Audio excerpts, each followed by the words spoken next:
parents sued me for my new house. It should go to your sister, they argued, in court. I defended myself without a lawyer.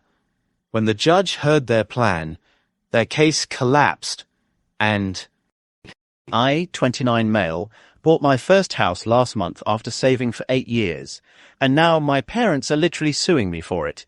Yes, you read that right. This whole situation is so insane, I'm still trying to process it.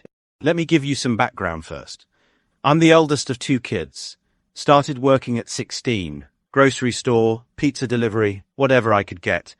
Became financially independent at 18. That's when I bought my first car. A 1998 Honda with 200,000 miles for $800, saved from those jobs. Went to community college while working full-time, then did coding boot camps and got IT certifications. Been in cybersecurity for the past 8 years. My sister Melissa, 26F, is the golden child. Private university, master's in art history, studied abroad in Europe for 2 semesters. My parents paid for everything. Tuition, housing, spending money, spring break trips. They even bought her a car for her sweet 16. I've been saving religiously since I got my first real job. No fancy vacations, no designer clothes, lived with roommates until last year. Finally bought my house last month. 3 bedrooms, 2 bathrooms, nice backyard. Cost me $385,000. Put down 20%, $770,000 from my savings. Got a decent mortgage rate. 2 days after closing, I get this text from my dad. We need to discuss the house situation. Call me immediately. I called, thinking maybe they wanted to visit. Boy, was I wrong. Dad, look, son, we've been talking as a family, and we think it's only fair that Melissa gets the house. What are you talking about? Dad, she's struggling with student loans, can't afford rent in the city. You're doing well, you can easily buy another house. I literally laughed because I thought he was joking. He wasn't. Mom gets on the phone. We raised you, supported you, and now it's time to give back to the family. Your sister deserves stability. You paid for her entire education. I saved for 8 years to buy this house. Family helps family. Don't be selfish. The conversation went downhill from there. I hung up when Dad started yelling about moral obligations. A week later, I'm served papers. My own parents are suing me for my house. Their lawsuit claims I owe them for raising me. They calculated $300,000 in child-rearing costs. Melissa needs the house more due to her loans. I can afford to buy another house. They have emotional investment in my success. As parents, they have a right to redistribute family assets. The craziest part? They want the house transferred to Melissa and want me to keep paying the mortgage for at least 2 years until she can't just take it away from me. Gets on her feet. Update 1. 3 weeks later. Holy crap, this blew up. Thank you all for the support. I've been reading every comment, and honestly, it's keeping me sane through this nightmare. So here's what's happened since my last post. I decided to represent myself. I know everyone says that's stupid, but hiring a lawyer would cost me at least $10,000, and this case is so absurd that I figured I could handle it. I've always been good at research and paperwork. Found out some interesting things. My aunt, Dad's sister, is financing their lawsuit. She's always hated me because I didn't invite her to my community college graduation. I just didn't walk, seemed pointless for an associate's degree. She's been telling everyone in the family that I'm ungrateful and think I'm better than everyone because I work in tech. Melissa started posting on social media about her house. Actually posted old photos of houses from Pinterest. Caption, can't wait to make this house a home. Thanks Mom and Dad for fighting for what's right. Hashtag Melissa for family first. My parents tried to get my grandparents on their side. Joke's on them. Grandpa literally told them to fuck off with that bullshit. Grandma was nicer, but still told them they were being ridiculous. The first hearing got scheduled for 2 months out. Courts are backed up. I've been preparing like crazy. Bank statements, mortgage documents, proof of down payment, employment records, everything. Their lawyer, some ambulance chaser my aunt found, contacted me for a settlement discussion. They want full transfer of the house title to Melissa. Need to pay the mortgage for 24 months. 3,000, 100,000 for emotional damages. A written apology for splitting the family. I couldn't help it. I laughed so hard I snorted, then hung up. The family drama is getting worse. Mom posted on Facebook, "Some children forget where they came from. We gave my name everything, our love, our support, our values, and this is how he repays us. His sister, Melissa, has student loans and no stable housing. A good son would help his family. Hashtag disappointed mother. Hashtag family values." My aunt commented, "Shameful behavior. Your sister needs that house more than you need your selfishness." Got uninvited from Thanksgiving. Mom texted the whole family. Due to recent events and my name's decision to harm his sister's future, he is not welcome at family gatherings until he does the right thing. Whatever. I'll order Chinese and watch football in my house. Update 2. Day of court hearing, 2 months after first update. Just got home from court. You guys are not going to believe this shit show. I showed up early, dressed professionally, carrying a file folder with all my documents. My parents arrived with Melissa, my aunt, and, I kid you not, all wearing matching t-shirts that said, "Family First" in big letters. The courtroom drama started immediately. Melissa tried to rush over to hug me, saying loudly, "I forgive you for making us do this." I stepped back and let her stumble. Aunt started hissing, "Ungrateful," under her breath. Judge called the hearing to order and asked for opening statements. Their lawyer, looking embarrassed already. "Your Honor, my clients have invested their lives, love, and substantial resources into raising the defendant. His sister faces significant student loan debt and housing insecurity. The defendant has the means to purchase another property easily.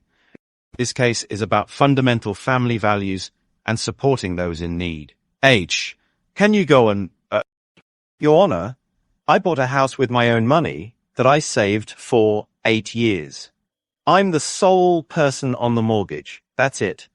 Judge looked intrigued, asked their lawyer to present their case. They presented photo albums of family vacations from when I was a kid, Melissa's student loan statements, $180,000 for art history, a spreadsheet of expenses my parents claim they spent raising me, including a $12.99 McDonald's Happy Meal from 2003, text messages where I said, "Love you guys," as proof of emotional investment, screenshots of my LinkedIn showing I work in cybersecurity, public info, Melissa's business plan for turning the house into an artist retreat. When it was my turn, I showed bank statements proving all the money came from my savings, mortgage documents in my name only, records showing I paid for my own community college, proof I've been financially independent since 18, emails where I asked for help with textbooks in college and was told, "We're focusing on Melissa's education right now." Then came the key moment. Judge, "This is Melissa. What is your current employment?" Melissa, "I'm in a transitional period, focusing on my artistic growth." Judge, "Are you employed?" Mum, interrupting, "She's an artist, a digital content creator." Judge, "Does she have any income?" Dad, "Income isn't the measure of someone's worth." Aunt, shouting, "She deserves that house more than him." Judge warned my aunt about courtroom behavior. Judge to Melissa, "What kind of digital content do you create?" Melissa, proudly, "I'm a TikTok dancer and lifestyle influencer." Judge, "And how much income does this generate?" Melissa, "I'm building my brand. These things take time." The judge seemed unimpressed. Judge, "Let me understand this clearly.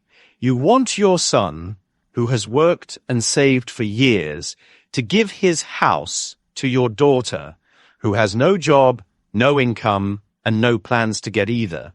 And you want him to continue paying the mortgage." Their lawyer, "If I may, Judge, I've heard enough. I'll issue my ruling in writing within the week. Got the dismissal letter 5 days later.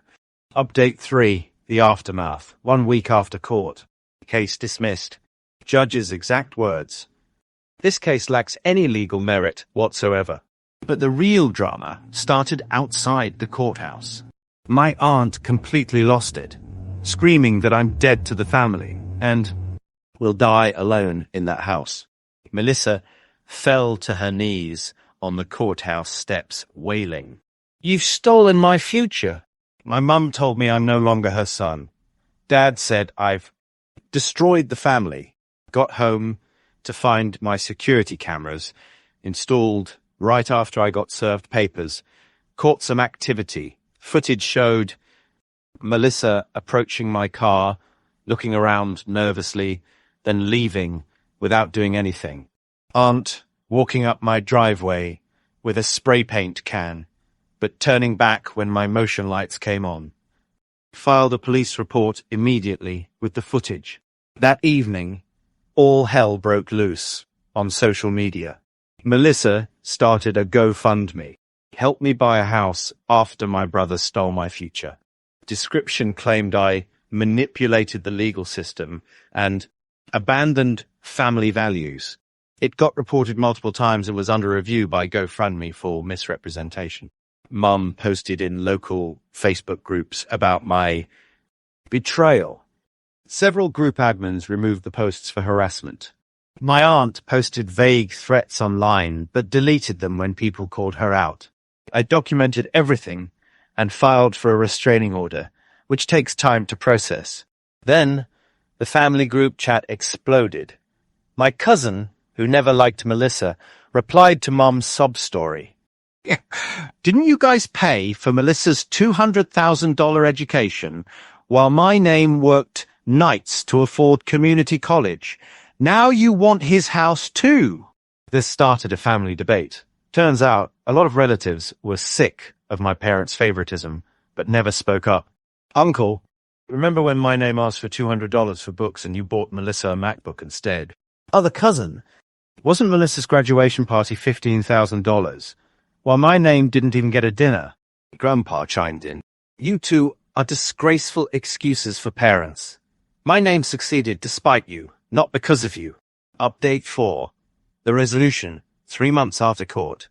I was planning to let it go, but after the attempted vandalism, I decided to take appropriate action. Filed police report with security footage, still pending investigation. Restraining order got approved against aunt, temporary, for now. Sent formal cease and desist letters. Reported the fraudulent GoFundMe. Documenting everything for potential civil case. Consequences are starting. Aunt got written warning at work for harassing me via work email. Melissa's GoFundMe got shut down. Parents are getting side-eye at church. Small town gossip. The family dynamics have shifted. Half the family sided with me. Quarter staying neutral. Quarter still thinks I should have given the house. Final update. 6 months after court. Life is different now. Current situation. Parents aren't speaking to me. Mutual decision. Aunt's restraining order became permanent after she violated the temporary one. Melissa got a job at Starbucks. Complained about it on Instagram. I got a promotion at work. Bought security system upgrade. I'm doing well in my house. Adopted a dog from the shelter, Luna, German Shepherd mix. Starting to host game nights with friends. Actually having people over who don't judge my every move is refreshing. Mom occasionally texts asking for money because finances are tight. I don't respond. Dad sent one email. "When will you forgive us? Family should stick together." He didn't reply. Best news? Grandpa has been coming over for dinner every Sunday. He's teaching me woodworking in my garage. Turns out he'd wanted to bond for years, but my parents always made excuses. Last week he said, "I'm proud of you, kid. You stood up for yourself." For everyone asking, yes, my parents really thought suing their adult son for his own house would work. Yes, Melissa really believed she deserved it because she suffered in college while I had it easy working. And yes, they're still telling anyone who'll listen that I tore the family apart. Some people really shouldn't be parents. Thanks for following this dumpster fire of a family drama. I'm going to go enjoy my house with my dog and my peace of mind. Remember, folks, the best revenge is simply living well and setting boundaries. Edit. No, I won't tell you where Melissa works. Stop asking. Edit 2. The vandalism case is still open. Legal stuff takes time. Edit 3. Grandpa doesn't have Reddit, but says thanks for the support. He's 84 and too old for that internet nonsense.